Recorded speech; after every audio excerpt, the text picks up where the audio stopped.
Just bought an HP OfficeJet Pro 9015E? In this quick guide, I'll show you how to set it up, connect it to Wi-Fi, and get it ready to print. First, remove all protective packaging.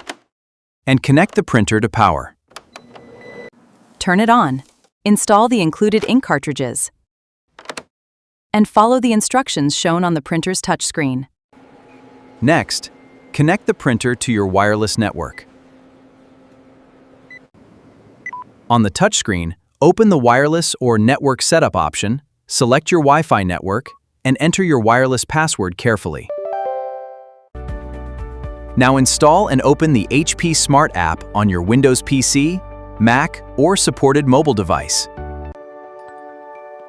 Select the option to add a new printer, then choose your OfficeJet Pro 9015E when it appears.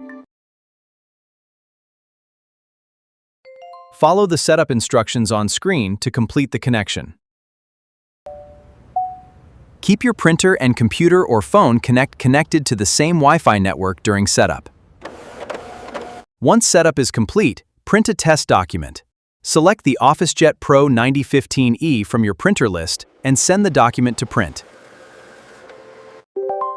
If the printer isn't detected, restart the printer and your router, make sure Wi-Fi is enabled, and confirm that your computer or phone is using the same network. And that's it! Your HP OfficeJet Pro 9015E is ready to print. Subscribe for more printer setup and troubleshooting guides.